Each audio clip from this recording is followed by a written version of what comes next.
to get with them and have them change the title. So, but I'm kidding. It's about lightning. It's a lightning talk, right? In particular, it's going to be about lightning detection. Like, these will be very familiar to you, right? You see these on your phone, on TV. It's radar overlaid with lightning. That's a lot of lightning. It's very precisely placed. How does it get there? I don't know. I feel you put spikes in the ground and it measures the current. Like, people don't phone in where lightning happens. So it has to happen somehow. And now I know. There's lots of different, you might even know more or less about lightning. There's intercloud lightning, ground-to-cloud lightning. What we're mostly interested in is the cloud-to-ground lightning that strikes you. There's positive and negative versions of it. Oh, we got a backup right there.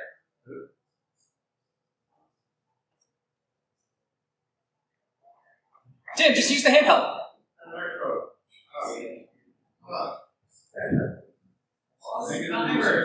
Is this working? Yes. All right. I lost a minute. So anyway, there are positive and negative strokes of light.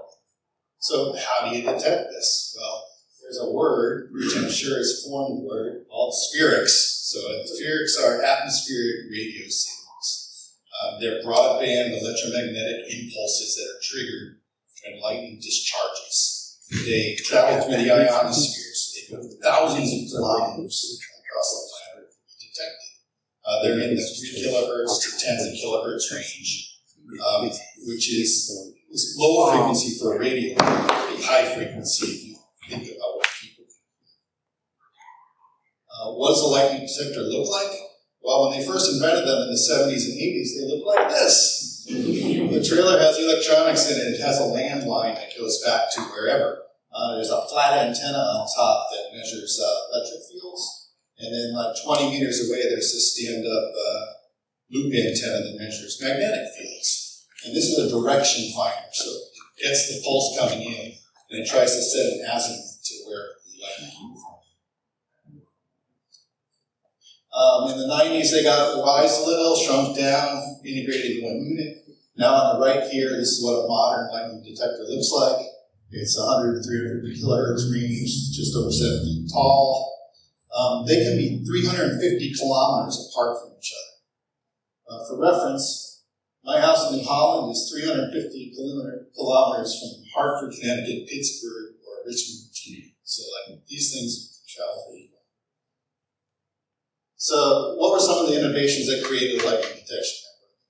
Well, first was that first range detector. They figured if I only measure the first microseconds of the pulse, I can get it when it's strong, it hasn't diverged, and is close to the ground where most people want to measure lightning. Once lightning data came in, they found out you could overlay it with radar and satellite data, very useful, which you had to do that manually. In the 80s, when PC software started being invented, someone wrote a program called Thunder, and that really let people receive this data into their operating command center and view it. Finally, what really made the network sustainable was they switched to satellite communication. So when you had to run a landline out to the middle of nowhere, it got quite expensive fast. But once you could uplink the data from the sensor, downlink it to a command center, process it, uplink it again, and down to where it goes, all within 30 seconds, that really enabled the creation of the network. So the Eastern Network, which was in our area here, based on electric companies, NASA, and universities, joined with the network out west was the Bureau of Land Management, which was tracking for forest fires. And in the middle of the area, they were tracking because of tornadoes. These all came together, and by 1989, there was actually complete coverage of the whole continental United States. And now with innovations, those strikes come, the sensors read it, you can measure it within 100 meters where it struck. And that's the shocking story. Now, of course, there's more than one way to skin a cat. There are 2 geostationary satellites in the United States that do this optically, right? It only has 10 kilometer positioning, which is pretty, not quite so precise, but it also goes over the water, which is kind of important when storms are coming off the water and you don't have the sensors. Also, where there's proprietary hardware and services, there's a great open source movement. So go to either blitzerton.org or lightningmaps.org. There's beautiful public lightning map data. You can put your own sensor on there. It lists all the sensors in the world. Great stuff. Thank you.